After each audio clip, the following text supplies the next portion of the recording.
اشہد ان لا الہ الا اللہ وحدہ لا شریک لہ واشہد ان محمدا عبدہ ورسولہ اما بعد فاعوذ باللہ من الشیطان الرجیم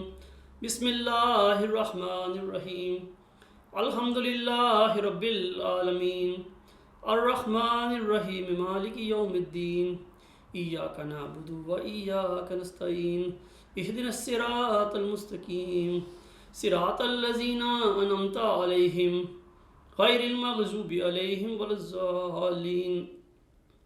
وما ارسلنا من قبلک من رسول ولا نبی الا اذا تمنى القى الشیطان فی امنیتہ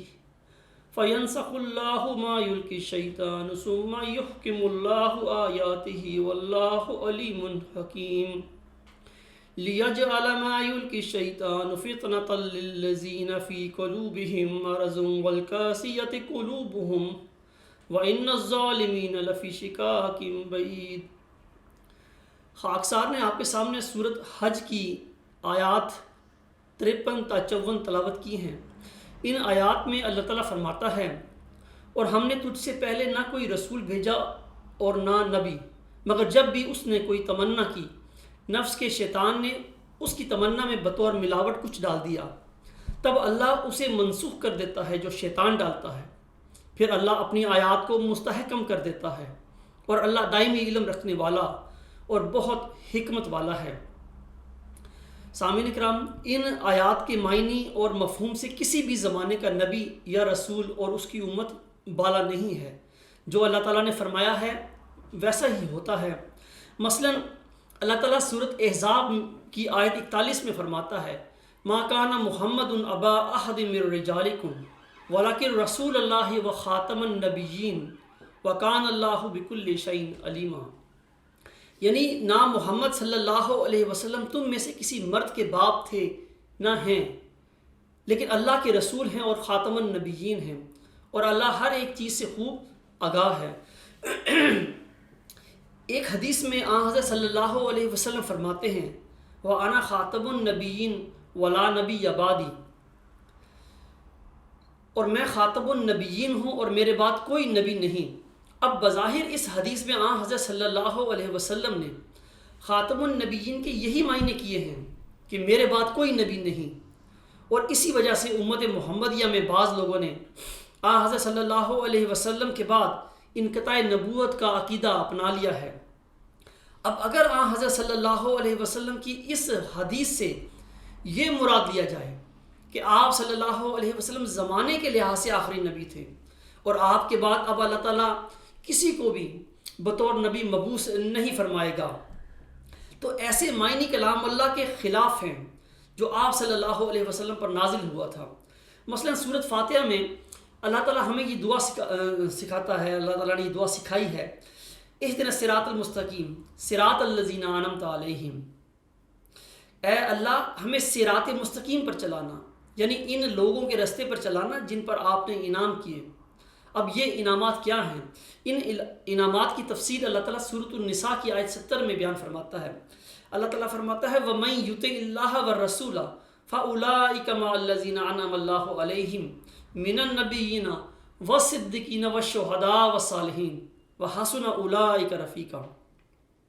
اور جو اللہ اور اس رسول یعنی محمد مصطفیٰ صلی اللہ علیہ وسلم کی اطاعت کریں گے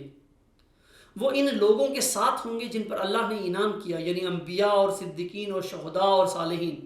اور یہ لوگ بہت اچھے ساتھی ہیں۔ اسی طرح ایک اور آیت میں اللہ تعالیٰ فرماتا ہے یا بنی آدم اما یاتینکم رسل منکم یاقصون علیکم آیاتی فمن اتقی واصلح فلا خوف علیہم ولا هم یحزنون، یعنی اے آدم کے بیٹو، اگر تمہارے پاس تم میں سے رسول بنا کر بھیجے جائیں اس طرح کہ وہ تمہارے سامنے میری آیات پڑھ کر سناتے ہوں، تو جو لوگ تقوی اختیار کریں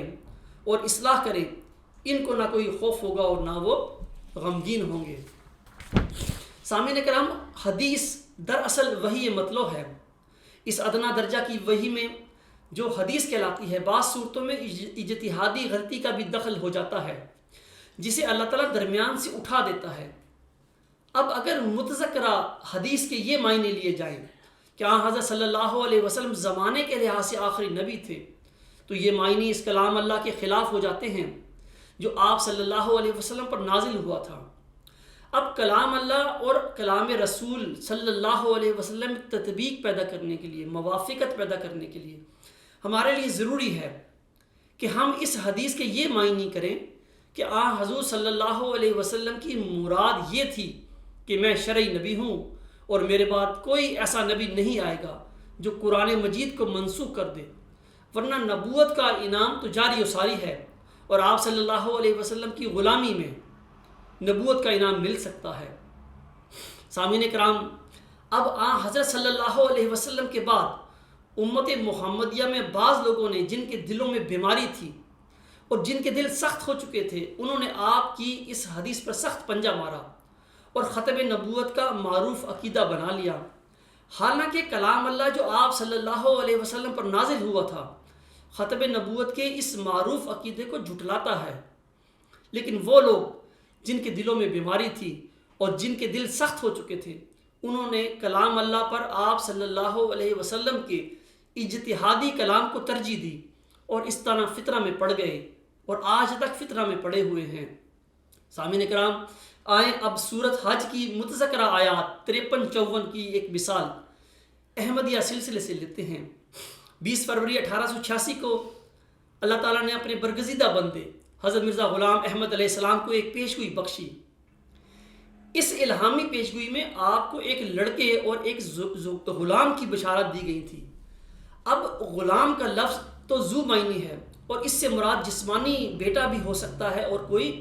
روحانی بیٹا یعنی کوئی غلام یا پیروکار بھی۔ حضرت مہدی و مسیح موعود علیہ السلام نے الہامی لفظ ذکی غلام کے ساتھ بریکٹ میں لڑکا لکھ دیا، جس کا مطلب یہ تھا کہ آپ علیہ السلام کے دل میں یہ تمنا یا خواہش پیدا ہوئی یا تھی کہ یہ ذکی غلام میرا کوئی جسمانی بیٹا ہی ہے۔ الہامی لفظ غلام کے ساتھ لڑکا لکھنے کے علاوہ بھی آپ کے کلام سے ظاہر ہوتا ہے کہ آپ اس ذکی غلام کو اپنی جسمانی اولاد میں ڈھونڈتے رہے، جیسا کہ حضور علیہ السلام اپنے اشتہار حقانی تقریر بر واقعہ وفات بشیر میں فرماتے ہیں۔ آپ فرماتے ہیں یہ لڑکا یعنی بشیر احمد اول جو فوت ہو گیا ہے پیدا ہوا تھا، تو اس کی پیدائش کے بعد 100 خطوط اطراف مختلفہ سے بدیع استفسار پہنچے تھے کہ کیا یہ وہی مسلم موعود ہے جس کے ذریعے سے لوگ ہدایت پائیں گے؟ تو سب کی طرف یہی جواب لکھا گیا تھا کہ اس بارے میں صفائی سے اب تک کوئی الہام نہیں ہوا۔ ہاں، اجتہادی طور پر گمان کیا جاتا ہے کہ کیا تعجب کہ مسلم موعود یہی ہو۔ اس کا حوالہ ہے مجموعہ اشتہارات جلد 1 صفحہ 167۔ سامعین کرام، اسی طرح آپ علیہ السلام اپنے چوتھے لڑکے صاحبزادہ مبارک احمد کے متعلق تریاق القلوب روحانی خزائن جلد 15 صفحہ 221 پر فرماتے ہیں۔ آپ فرماتے ہیں اور میرا چوتھا لڑکا مبارک احمد ہے، اس کی نسبت پیشگوئی اشتہار 20 فروری 1886 میں کی گئی۔ سامعین کرام، اس کے علاوہ الہامی پیشگوئی میں جو غلام کی صفات بیان کی گئی تھیں، آپ علیہ السلام ان کے مطابق بطور تفاول اپنے بچوں کے نام بھی رکھتے رہے۔ آپ علیہ السلام نے اپنے بچوں میں موعود ذکی غلام کی پیشگوئی کے مصداق ہونے کا زیادہ یقین بشیر احمد اول اور صاحبزادہ مبارک احمد پر کیا تھا، لیکن یہ دونوں بچے ہی کم عمری میں فوت ہو گئے۔ سامعین کرام، دراصل الہامی لفظ غلام کے ساتھ بریکٹ میں لڑکا لکھا جانا آپ علیہ السلام کا اجتہاد تھا، جس طرح سورۃ حج کی متذکرہ آیات 53-54 میں اللہ تعالیٰ فرماتا ہے کہ نبی کی تمنا کے وقت شیطان ملاوٹ کر دیتا ہے اور بعد میں اللہ تعالیٰ اس ملاوٹ کو منسوخ کر کے اپنے نشانات کو مستحکم کر دیتا ہے۔ یہاں پر بھی بالکل اسی طرح ہوا۔ اللہ تعالیٰ نے آپ علیہ السلام کی نرینہ اولاد کے اختتام کے بعد بھی آپ کی وفات تک ذکی غلام کی بشارت پر مشتمل الہامات متواتر نازل فرماتا رہا، جس کا مطلب یہ تھا کہ اللہ تعالیٰ نے اپنے نبی کی اجتہادی غلطی کو درمیان سے اٹھا کر اپنے نشانات کو، اپنی آیات کو مضبوط کر دیا۔ ذکی غلام سے متعلق مبشر الہامات میں اللہ تعالیٰ نے اپنے نبی کی اس اجتہادی غلطی سے پیدا ہونے والی اس غلط فہمی کو دور کر دیا تھا کہ ماؤد ذکی غلام آپ علیہ السلام کا کوئی جسمانی بیٹا ہے، بلکہ یہ واضح کر دیا ہے کہ ماؤد ذکی غلام آپ علیہ السلام کا کوئی روحانی بیٹا یا محض غلام ہے۔ سامعین کرام، اب حضرت مہدی و مسیح موعود علیہ السلام کے بعد آپ کے پیروکاروں میں جن کے دلوں میں بیماری تھی یا جن کے دل سخت ہو چکے تھے، ان کے لیے اس الہامی پیشگوئی میں ایک ابتلا پیدا ہو گیا۔ وہ نہیں چاہتے تھے کہ موعود ذکی غلام مسیح الزماں یعنی مسلم موعود آپ کی جسمانی اولاد سے باہر ہو، بلکہ ایک لڑکے یعنی مرزا بشیر الدین محمود احمد کے متعلق انہوں نے دعویٰ کر دیا کہ وہ مسلم موعود ہے۔ سامعین کرام، اس کی تفصیل کے لیے آپ دیکھ سکتے ہیں نیوز نمبر 129، جس کا عنوان ہے بشیر الدین محمود احمد کو اللہ تعالیٰ کی بجائے مولویوں نے مسلم موعود بنایا تھا۔ خاکسار یا وقت کی کمی کی وجہ سے اس تفصیل کو بیان نہیں کر سکتا۔ اور بعد میں اس جسمانی لڑکے یعنی مرزا بشیر الدین محمود احمد نے بھی دعویٰ کر دیا کہ وہی مسلم موعود یعنی موعود ذکی غلام مسیح الزماں ہیں، اور اس طرح حضرت مسیح موعود علیہ السلام کی جماعت کے لیے ایک سخت ابتلا پیدا ہو گیا۔ اے میرے پیارے احمدی بہنوں، بھائیوں اور بزرگوں، قرآن مجید اور مبشر الہامات کی روشنی میں خلیفہ ثانی پیشگوئی مسلم موعود کے بشارت اور وعدہ کے دائرے میں نہیں آتے۔ وجہ یہ کہ وہ کلام اللہ جو حضور صلی اللہ علیہ وسلم کے مبارک دل پر نازل ہوا تھا، وہ جو قیامت تک کے لیے حکم اور فرقان کی حیثیت رکھتا ہے، وہ ہمیں خبر دیتا ہے کہ جب اللہ تعالیٰ اپنے کسی بندے کو کسی بچے کی بشارت دیتا ہے تو اس وقت وہ بچہ موجود نہیں ہوتا، بلکہ اس بچے نے بشارت کے بعد پیدا ہونا ہوتا ہے۔ اللہ تعالیٰ نے قرآن مجید میں بعض انبیاء علیہ السلام کی مثالیں دی ہیں کہ جب اللہ تعالیٰ نے انہیں اپنے بچوں کی بشارتیں دی تو اس وقت یہ بچے موجود نہیں تھے، بلکہ یہ بچے بشارتوں کے بعد پیدا ہوئے۔ مثلا اللہ تعالیٰ سورۃ مریم کی آیت 17 تا 22 میں فرماتا ہے، وَاذْكُرْ فِي کتاب مریم اذ انتبذت من اہلها مکانا شرقیا فاتخذت من دونہم حجابا فارسلنا الیہا روحنا فتمثل لها بشرا سویا قالت انی اعوذ بالرحمن منک ان کنت تقیا قال انما انا رسول ربک لأہب لک غلاما زکیا قالت ان یکون لی غلام ولم یمسسنی بشرا ولم اکو بغیا قال کذالک قال ربک هو علی حین ولنجعلہ آیاتا للناس ورحمتا منا وکان امرا مقضیا۔ سامعین کرام،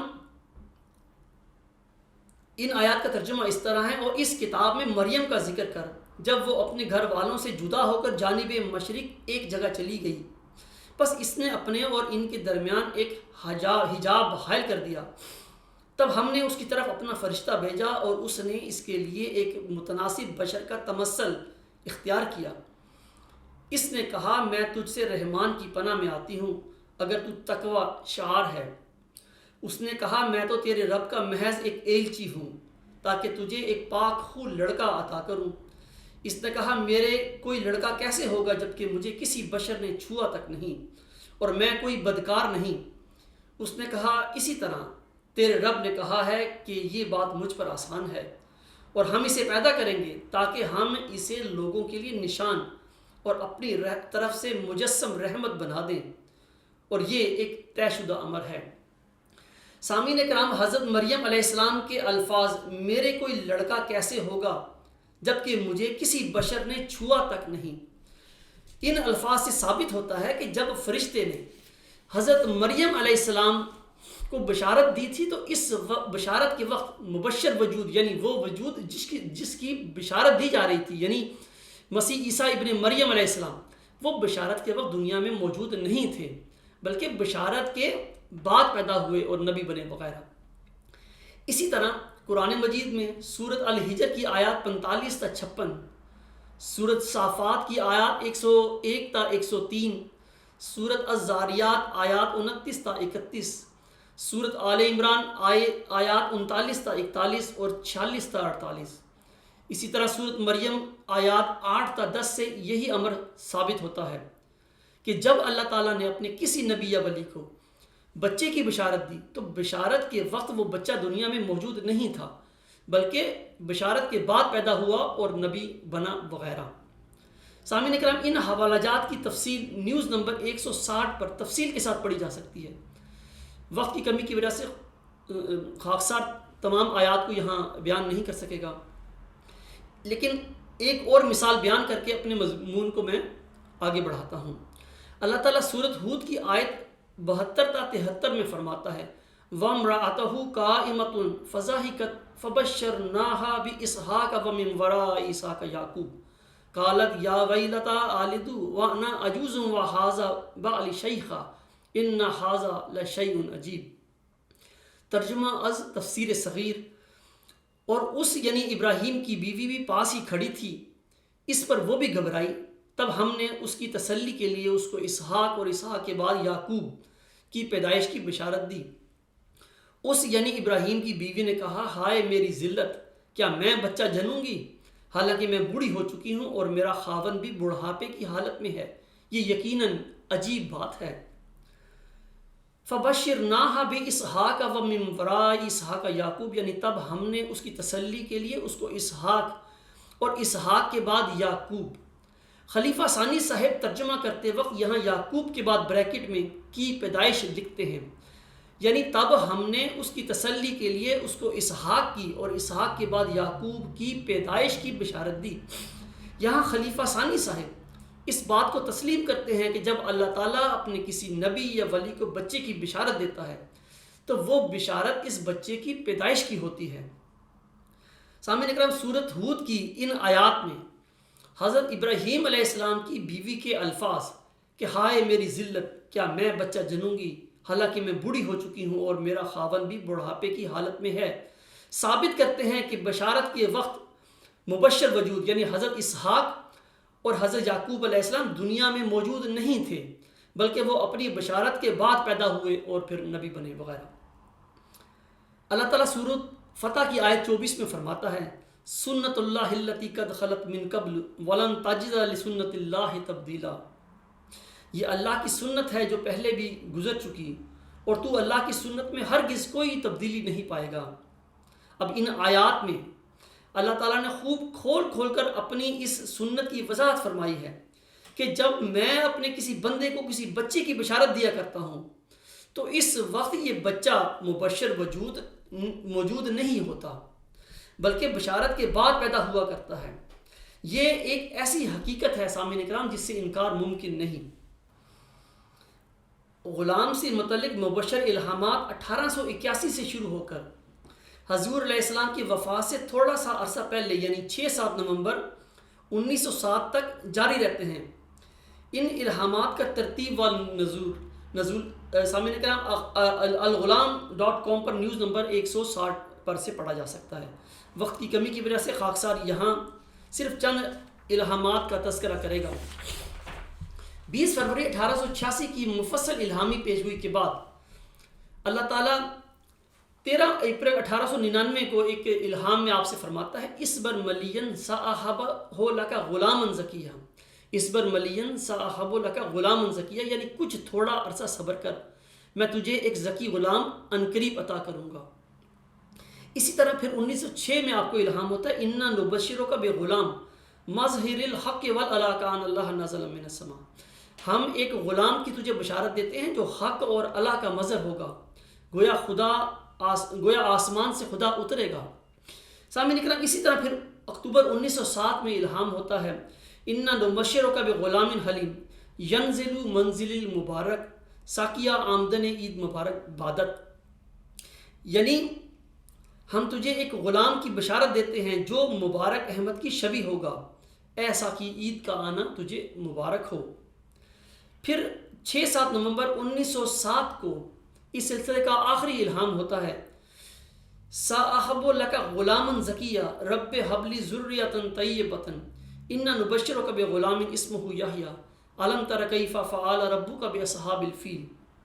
آمدن عید مبارک بادت، عید تو ہے چاہے کرو یا نہ کرو. یعنی میں ایک ذکی غلام کی بشارت دیتا ہوں، اے میرے خدا پاک اولاد مجھے بخش، میں تجھے ایک غلام کی بشارت دیتا ہوں جس کا نام یحییٰ ہے. کیا تو نے نہیں دیکھا کہ تیرے رب نے اصحاب فیل کے ساتھ کیا کیا؟ سامعین کرام، یہ مبشر الہامات 20 فروری 1886 سے بھی پہلے یعنی 1881 سے شروع ہو کر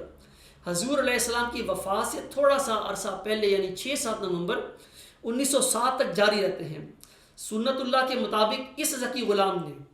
6-7 نومبر 1907 کے بعد پیدا ہونا ہے۔ 20 فروری 1886 کی الہامی پیشگوئی میں ذکی غلام یعنی مسلم موت کے متعلق بشارت تو ہو چکی تھی، یعنی تفصیل کے ساتھ بشارت ہو چکی تھی، اور ساتھ ہی اس کی بعثت کی اغراض کثیرہ کا بھی تفصیل کے ساتھ ذکر ہو چکا تھا۔ اب اگرچہ اللہ تعالیٰ ضرورت حقہ کے بغیر ایک لفظ بھی الہام نہیں کیا کرتا، لیکن پھر بھی 20 فروری 1886 کی مفصل الہامی پیشگوئی کے بعد اللہ تعالیٰ چھوٹے چھوٹے ٹکڑوں کی شکل میں ذکی غلام کے متعلق مبشر الہامات، مبشر کلام الہی حضور علیہ السلام کی وفات تک آپ پر نازل فرماتا رہا۔ اب سوال یہ ہے کہ مفصل الہامی پیشگوئی کے بعد غلام مسیح الزماں کے متعلق دوبارہ نزول فرمانے والے مبشر کلام الہی کی غرض و غایت کیا تھی؟ چھوٹے چھوٹے ٹکڑوں کی شکل میں مسلموں سے متعلق دوبارہ نزول فرمانے والے مبشر کلام الہی میں اللہ تعالیٰ اپنے برگزیدہ بندے حضرت امام مہدی و مسیح موعود علیہ السلام کو کیا پیغام دے رہا تھا، اور آپ کے توسط سے آپ کی جماعت کو کیا پیغام دے رہا تھا؟ سامعین کرام، حضور علیہ السلام کو اپنے الہامی کلام پر اس کے کلام اللہ ہونے کے ضمن میں اتنا ہی یقین تھا جتنا آپ کو قرآن کریم کی وحی کے بارے میں یقین تھا۔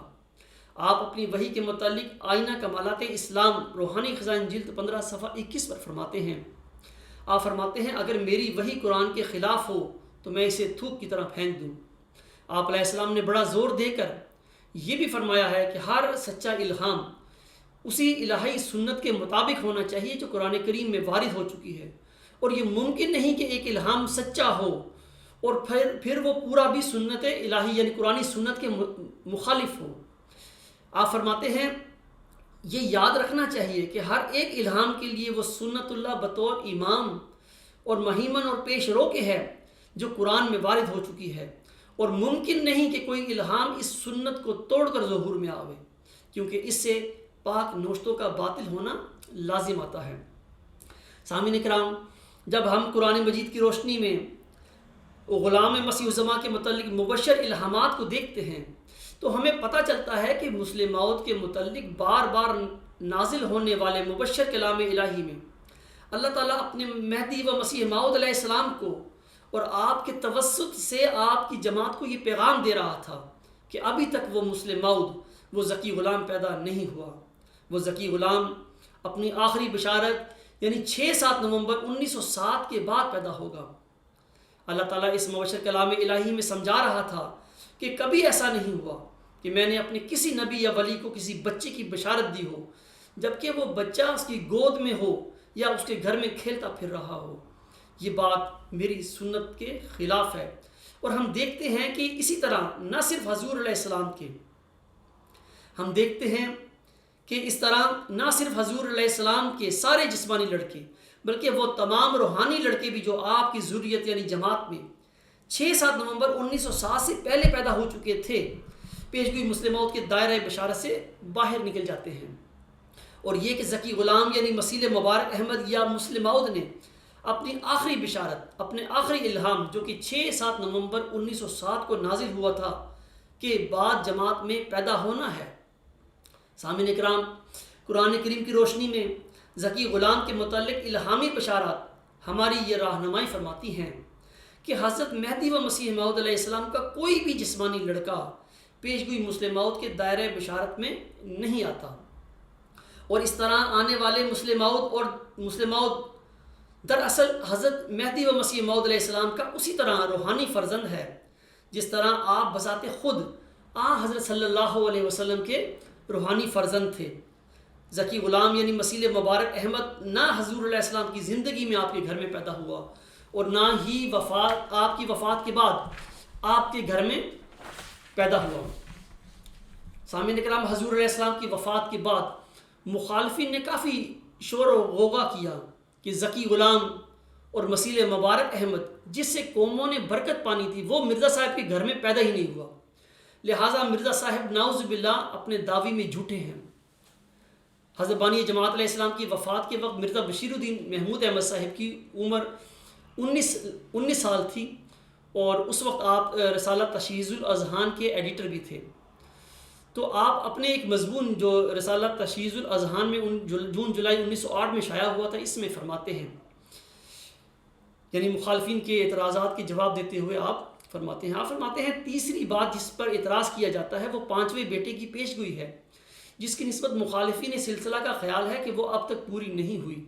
کیونکہ حضرت اقدس علیہ السلام نے مواہب الرحمن کے صفحہ 139 پر صاف طور پر یہ لکھا تھا کہ فبشرنی بخامس فی حین من الاحیان، یعنی مجھے ایک 5ویں بیٹے کی بشارت دی گئی ہے. اور اسی طرح اور بہت سے الہامات سے ثابت ہوتا ہے کہ آپ علیہ السلام کے ہاں ایک اور بیٹا پیدا ہونے والا ہے. مثلا یہ کہ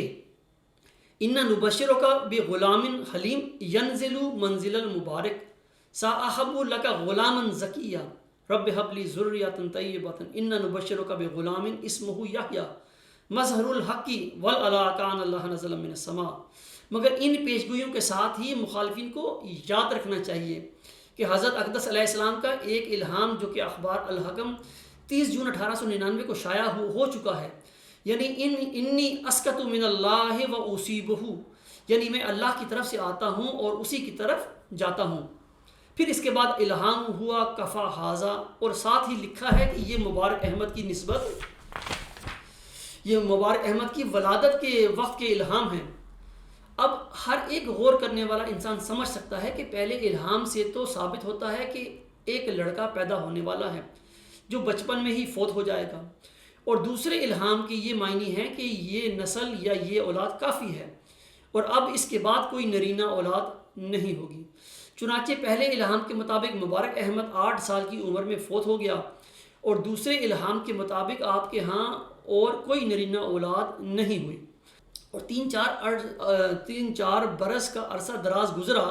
کہ آپ کو الہام ہوا کہ انا نبشرک بغلام، اور اس الہام کو آپ نے اپنے پوتے پر لگایا. کیونکہ یہ دونوں کلام خدا کی طرف سے تھے تو ان میں تناقض نہیں ہونا چاہیے تھا اور دونوں ایک دوسرے کے مطابق ہونے چاہیے تھے. چنانچہ ملہم نے بھی اس بات کا خیال سے آئندہ بیٹے کے الہام کو اپنے پوتے پر چسپا کیا، کیونکہ پوتا بھی بیٹے کے قائم مقام ہوتا ہے. بس اس کے بعد لازم ہے کہ ہر ایک الہام جو آئندہ بیٹے کی نسبت ہو وہ آئندہ نسل کے لیے ہو، اور پھر یہ بھی غور کرنا چاہیے کہ زبان کے لحاظ سے بھی بیٹا آئندہ نسل کے کسی فرد پر بھی بولا جا سکتا ہے. سامعین کرام، ہم جانتے ہیں کہ بشیر احمد اول کی پیدائش پر حضور علیہ السلام نے بشیر احمد اول کے ذکی غلام یعنی مسلم ہونے کا اجتہاد فرمایا تھا، لیکن اللہ تعالیٰ نے اسے چھوٹی عمر میں ہی وفات دے دی. اسی طرح حضور علیہ السلام نے اپنے چوتھے لڑکے صاحبزادہ مبارک احمد کو بھی ذکی غلام یا مسلم موت کی پیشگوئی کا مصداق قرار دیا تھا، لیکن آپ کو بھی اللہ تعالیٰ نے چھوٹی عمر میں ہی وفات دے کر حضور علیہ السلام کو مبارک احمد کے مسیل کی بشارت دے کر ذکی غلام یعنی مسلم موت کی پیشگوئی کو مبارک احمد کے مسیل کی طرف منتقل کر دیا. خلیفہ ثانی صاحب نے اس الہام میں یہ بیان فرمایا ہے کہ انا نبشرک بغلام، اس الہام کو حضور علیہ السلام نے اپنے پوتے پر لگایا تھا. یہ پوتا مرزا بشیر الدین محمود احمد صاحب کا بیٹا تھا اور یہ پوتا بھی چھوٹی عمر میں ہی فوت ہو گیا تھا. سامعین کرام، خلیفہ ثانی صاحب اپنے اس اقتباس میں ذکی غلام کی پیدائش سے متعلق الہام انا نبشرک بغلام حلیم ینزل منزل المبارک ساحب لک غلاما زکیہ، یعنی ہم تجھے ایک حلیم غلام کی بشارت دیتے ہیں جو مبارک احمد کی شبیہ ہوگا، میں ایک ذکی غلام کی بشارت دیتا ہوں. یہ الہام جو ذکی غلام یعنی مسلم موت کے بارے میں ہے، جناب خلیفہ ثانی اس ذکی غلام اور مسلم موت کے متعلق جون جولائی 1908 میں اپنے اس اقتباس میں فرماتے ہیں کہ وہ آئندہ زمانے میں پیدا ہوگا. یعنی جون جولائی 1908 تک جناب خلیفہ ثانی صاحب بھی اسی عقیدے پر قائم تھے کہ ذکی غلام یعنی مسلم موعود نے 6-7 نومبر 1907 کے بعد بلکہ 1908 کے بعد حضور علیہ السلام کی ذریت، خواہ وہ جسمانی ذریت ہو یا روحانی ذریت یعنی جماعت میں پیدا ہونا ہے. جیسا کہ وہ مزید فرماتے ہیں، ان الہامات سے یہ مراد نہ تھی کہ خود حضرت اقدس علیہ السلام سے لڑکا ہوگا، بلکہ یہ مطلب تھا کہ آئندہ زمانہ میں ایک ایسا شخص تیری نسل سے پیدا ہوگا جو خدا کے نزدیک گویا تیرا ہی بیٹا ہوگا اور وہ علاوہ تیرے 4 بیٹوں کے تیرا 5واں بیٹا قرار دیا جائے گا، جیسے کہ حضرت عیسیٰ ابن داؤد کہلاتے ہیں، ایسا ہی وہ آپ کا بیٹا کہلائے گا۔ اگرچہ خلیفہ ثانی صاحب اس اقتباس میں بار بار اس ذکی غلام یعنی مسلم موعود کو آئندہ زمانے میں حضور علیہ السلام کی نسل سے پیدا ہونے کی بات کرتے ہیں، لیکن جو مثالیں وہ پیش کرتے ہیں اس سے ثابت ہوتا ہے کہ نسل سے آپ کی مراد حضور علیہ السلام کی ذریت ہے، جو جسمانی بھی ہوتی ہے اور روحانی بھی، جیسا کہ وہ لکھتے ہیں کہ آئندہ زمانے میں پیدا ہونے والا یہ ذکی غلام یعنی مسلم موعود آپ کا اسی طرح بیٹا ہوگا جس طرح حضرت عیسیٰ ابن داؤد کہلاتے ہیں۔ لیکن بعد ازاں خلیفہ ثانی صاحب نے 1914 میں احمدیہ خلافت پر قبضہ کر کے ذکی غلام یعنی مسلم موعود کی پیدائش کے سلسلے میں اپنے 1908 کے موقف سے انحراف کرتے ہوئے مسلم موعود کی پیدائش کے سلسلے میں 9 سلامیات کے دجل کی بنیاد رکھی، اور پھر بعد ازاں 1944 میں ایک خواب کو بنیاد بنا کر جھوٹا دعویٰ مسلم موعود کر ڈالا۔ 1944 میں دعویٰ مسلم موعود کرتے وقت وہ خطبے میں فرماتے ہیں آج میں نے پہلی دفعہ وہ تمام پیشگوئیاں منگوا کر اس نیت سے دیکھیں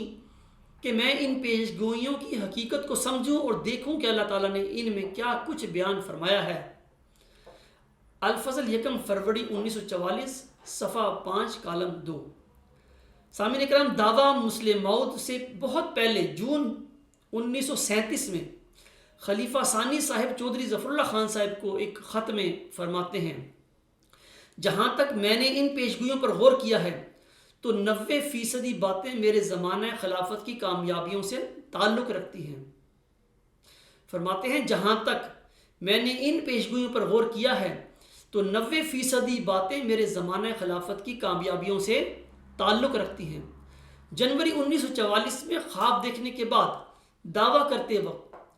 وہ خطبہ میں فرماتے ہیں آج میں نے پہلی دفعہ وہ تمام پیشگوئیاں منگوا کر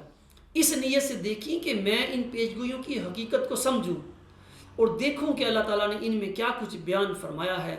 اے میرے پیارے احمدی بہنوں، بھائیوں اور بزرگوں، خلیفہ ثانی صاحب کے ان 2 متضاد بیانات سے کیا ثابت ہوتا ہے، اس کا فیصلہ خاکسار آپ پر چھوڑتا ہے۔ اللہ تعالیٰ قرآن کریم میں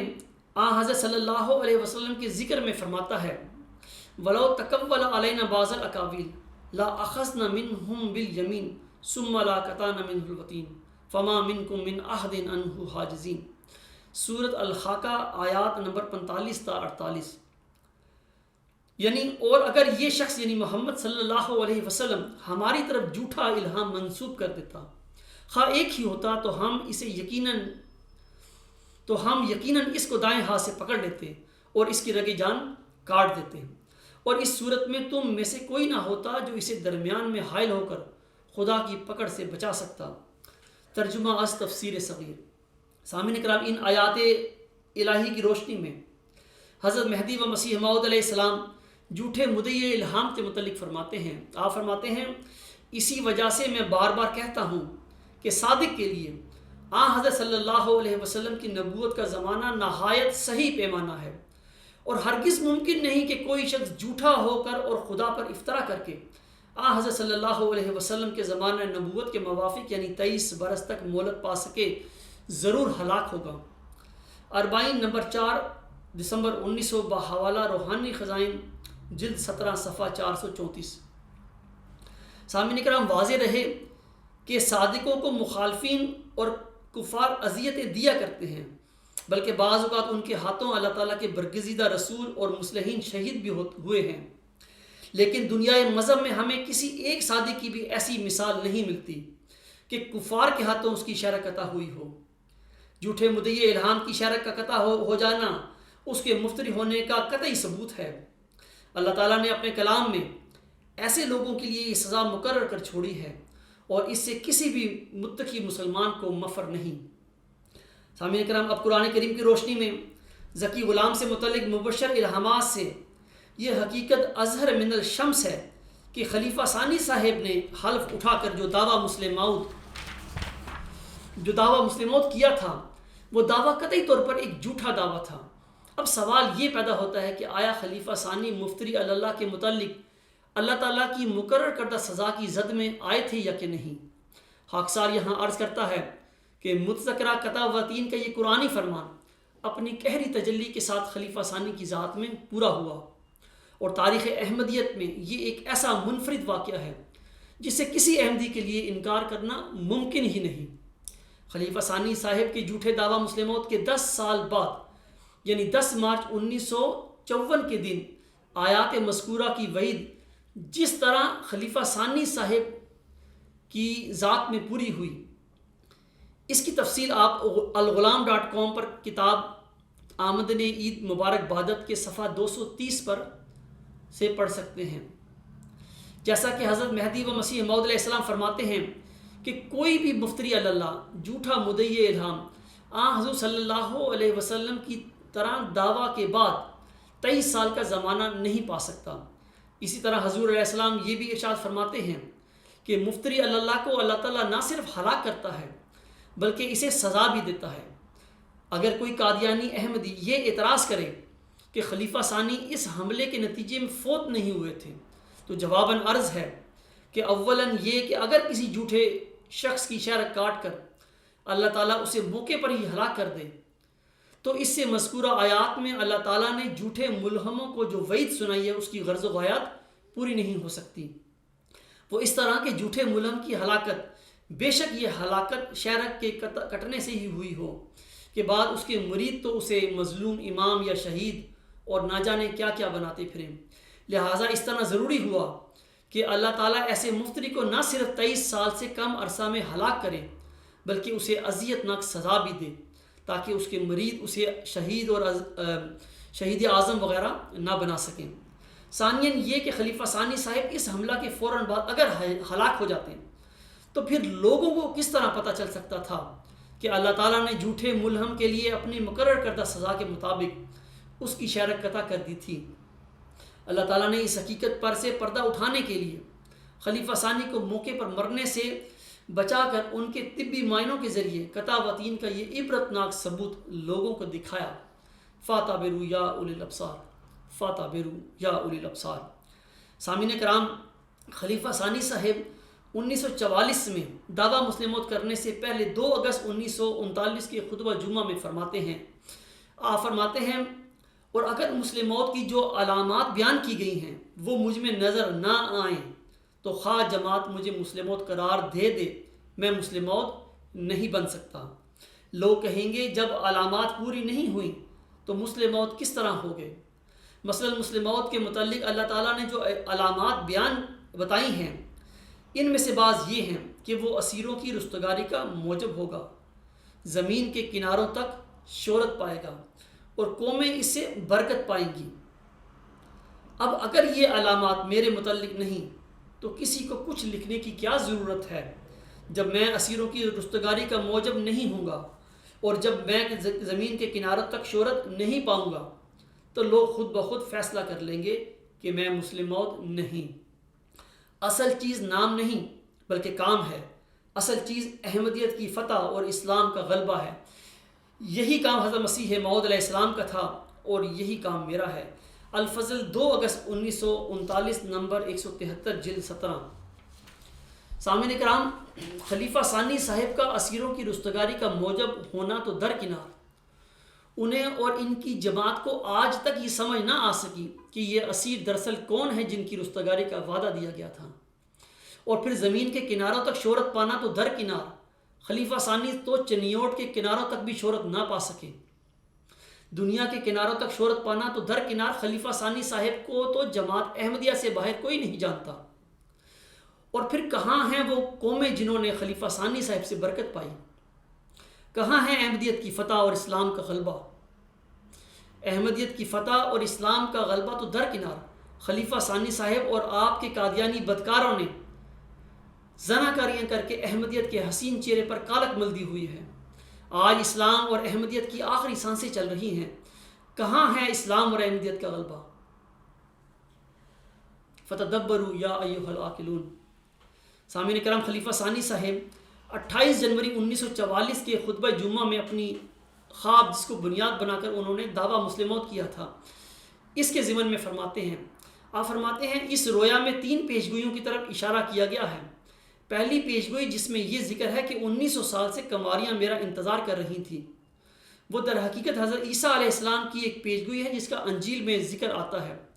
حضرت مسیح علیہ السلام فرماتے ہیں کہ جب میں دوبارہ دنیا میں آؤں گا تو بعض قومیں مجھے مان لیں گی اور بعض قومیں انکار کریں گی۔ یہ در حقیقت حضرت مسیح ناصری علیہ السلام کی اپنی بعثت ثانیہ کے متعلق ایک پیشگوئی تھی جو انجیل میں پائی جاتی ہے۔ الفضل مورخہ 1 فروری 1944 صفحہ 5 جلد 32 نمبر 27۔ یعنی خلیفہ ثانی صاحب جانتے تھے کہ پیشگوئی ذکی غلام یعنی مسلم موعود موسوی ذکی غلام یعنی حضرت مسیح ناصری علیہ السلام کی بعثت ثانیہ کی پیشگوئی ہے، جس کی آمد کی خبر حضرت مسیح ناصری علیہ السلام نے اپنی آمد ثانی کے طور پر انجیل میں دی تھی، اور یہ وہی وجود ہے جس کی خبر حضور صلی اللہ علیہ وسلم نے ان الفاظ میں دی تھی۔ آپ فرماتے ہیں کیف تہلک امۃ انا اولها والمہدی وسطها والمسیح آخرها ولکن بین ذلک فیج الاعوج لیسوا منی ولا انا منہم، رواہ رازی مشکاۃ شریف جلد 3 صفحہ 293۔ یعنی وہ امت کیسے ہلاک ہو جس کے اول میں میں ہوں، مہدی اس کے وسط میں اور مسیح اس کے آخر میں ہے، لیکن اس کے درمیان ایک کجر و جماعت ہوگی، ان کا میرے ساتھ کوئی تعلق نہیں اور میرا ان کے ساتھ کوئی تعلق نہیں۔ اور یہ کجر و جماعت سامعین کرام یہی قادیانی جماعت ہے جس کو اللہ تعالیٰ نے حضور علیہ السلام کے الہام میں بلائے دمشق کا نام دیا تھا، اور قادیان کے متعلق الہام ہوا تھا کہ اخرج منہ الیزیدیون، یعنی اس میں یعنی قادیان میں یزیدی لوگ پیدا کیے گئے ہیں۔ تذکرہ صفحہ 141۔ سامعین کرام حضرت عبداللہ بن عمرو رضی اللہ تعالیٰ عنہ بیان کرتے ہیں کہ رسول اللہ صلی اللہ علیہ وسلم نے فرمایا کہ عیسیٰ بن مریم تشریف لائیں گے، وہ شادی کریں گے اور ان کی اولاد ہوگی، اور وہ 45 سال رہیں گے، پھر وفات پائیں گے اور میرے ساتھ میری قبر میں دفن کیے جائیں گے، پھر میں اور عیسیٰ بن مریم ایک ہی قبر سے ابو بکر و عمر کے درمیان سے اٹھیں گے۔ سامعین کرام خلیفہ ثانی صاحب کا دعویٰ مسلم موعود یا غلام مسیح الزماں قطعی طور پر جھوٹا تھا۔ اول تو وہ سنت اللہ کے مطابق پیش گوئی مسلم موعود کے دائرۂ بشارت میں ہی نہیں آتے۔ دوئم قرآن مجید میں سورۃ الحاقہ کی آیات 45 تا 48 کے مطابق وہ مفتری اللہ ثابت ہوتے ہیں۔ اپنے دعویٰ مسلم موعود کے بعد حضور صلی اللہ علیہ وسلم کی حدیث کے مطابق 45 سال تک زندہ رہنا تو درکنار، وہ اپنے دعویٰ مسلم موعود کے بعد 23 سال سے کم عرصہ میں مفتری اللہ کی طرح زندگی گزار کر اس دنیا سے رخصت ہوئے تھے، جبکہ سیدنا مسلم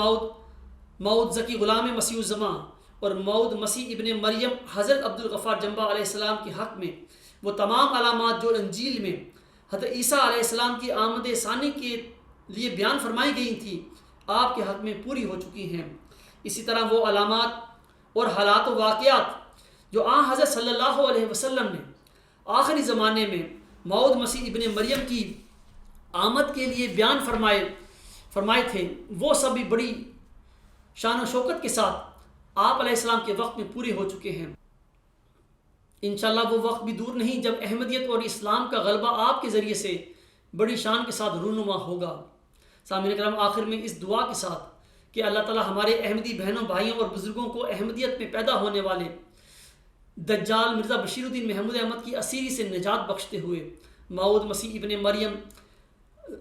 ذکی غلام مسیح الزماں حضرت عبدالغفار جنبہ علیہ السلام پر ایمان لانے کی توفیق عطا فرمائے۔ اسی میں آپ کی عافیت ہے، اسی میں آپ کی کامیابی ہے، اور اسی میں اسلام اور احمدیت کی زندگی ہے۔ وآخر دعوانا ان الحمدللہ رب العالمین۔